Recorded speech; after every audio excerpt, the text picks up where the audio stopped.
మనకు అనారోగ్యం చేస్తే ఏం చేస్తాం? హాస్పిటల్కి పోతాం. మరి పెద్ద అనారోగ్యం చేస్తే, ఇంకా ఎక్కువ సుస్థి చేస్తే, ఆరోగ్యశ్రీ ఉండే వాళ్ళు అయితే హాస్పిటల్కి వెళ్తారు. లేని వాళ్ళు మామూలు హాస్పిటల్ పోయి సొంత డబ్బుతో వైద్యం చేయించుకుంటారు. కరెక్ట్, సొంత డబ్బుతో వైద్యం చేయించుకుంటారు. కూటమి ప్రభుత్వం రాబోయే సంవత్సరంలో జనవరి సంక్రాంతి తర్వాత, సంక్రాంతి అయిపోగానే ఈ విషయంలోనే ఒక మహత్తరమైన నిర్ణయం తీసుకుని కొత్త ప్రాజెక్టును తెస్తోంది. ఆల్రెడీ మనం చూచాయిగా ఈ ప్రాజెక్టు గురించి చాలా మందికి తెలుసు కూడా. ఏంటంటే రాష్ట్రంలోని ప్రతి ఒక్కరంటే ప్రతి ఒక్క కుటుంబానికి, ప్రతి ఒక్కరికి హెల్త్ ఇన్సూరెన్స్ చేస్తున్నాము. ఇప్పుడు హెల్త్ ఇన్సూరెన్స్ అంటే కేవలం కొంతమంది డబ్బు ఉన్న వాళ్ళు, లేకపోతే పెద్ద పెద్ద ఉద్యోగాలు చేసే వాళ్ళు, కార్పొరేట్లో ఉండేవాళ్ళు, ఐటీ వాళ్ళు, ఇట్లాంటి వాళ్ళకి హెల్త్ ఇన్సూరెన్స్ ఉంటుంది.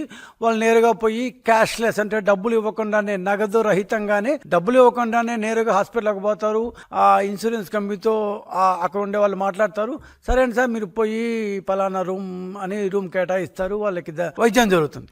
ఇలాగే అందరికీ జరగాలి కదా, ఎందుకు జరగకూడదు? ఆ ఆలోచనలో నుంచి పుట్టిందే యూనివర్సల్ హెల్త్ ఇన్సూరెన్స్. అంటే మొత్తం సార్వత్రికంగా ఆంధ్రప్రదేశ్లో ఉన్న ప్రతి ఒక్క కుటుంబానికి ఇన్సూరెన్స్ చేయించాలి, హెల్త్ ఇన్సూరెన్స్, ఆరోగ్యపరమైన ఇన్సూరెన్స్ చేయించాలి అన్న దీంట్లో నుంచి.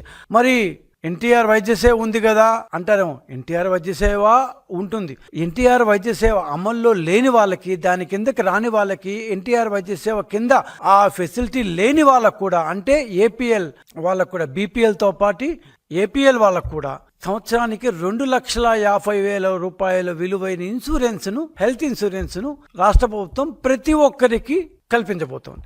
ఇది రాబోయే నూతన సంవత్సరంలో కూటమి ప్రభుత్వం తీసుకున్న అతిపెద్ద నిర్ణయం. ఆరోగ్యమే మహాభాగ్యం అంటారు. హెల్త్ ఈజ్ వెల్త్ అని మనం చాలాసార్లు చదువుతుంటాం. సో ఆరోగ్యం బాగుంటేనే రాష్ట్రం బాగుంటుంది. సో ప్రతి ఒక్కరూ ఆరోగ్యం బాగలేకుండా, డబ్బుకి కష్టపడకుండా ఉండాలి అనే ఒక సదుద్దేశంతో ఆరోగ్యాన్ని మహద్భాగ్యంగా గుర్తించి ప్రతి ఒక్క కుటుంబానికి 2.5 లక్షల రూపాయలు ఏపీఎల్ కుటుంబాలకి యూనివర్సల్ హెల్త్ కవరేజ్ కింద రాష్ట్రంలో ఉన్న మొత్తం కుటుంబాలు, ఏపీఎల్, బీపీఎల్, కులం, మతం అన్ని కలిపి దాదాపు 1,63,00,000 కుటుంబాలు ఉన్నాయి. 1,63,00,000 కుటుంబాలు రాష్ట్రంలో ఉన్నాయి మొత్తం కలిపి. దాంట్లో కొంతమందికి ఎన్టీఆర్ వైద్య సేవ ఫెసిలిటీ ఉంది, కొంతమందికి లేదు, కొంతమందికి ఎంప్లాయీస్ ఇన్సూరెన్స్ వస్తుంది, కొంతమంది జర్నలిస్టులకి వాళ్ళ వర్కింగ్ జర్నలిస్టులు వస్తుంది. ఇట్లాంటి వాళ్ళు మినహాయిస్తే ఏది ఎంప్లాయీస్ హెల్త్ ఇన్సూరెన్స్ వాళ్ళు, ప్లస్ జర్నలిస్ట్కి అయితే వర్కింగ్ జర్నలిస్ట్ కింద వస్తున్న వాళ్ళు, వీళ్ళు తప్ప మిగతా ప్రతి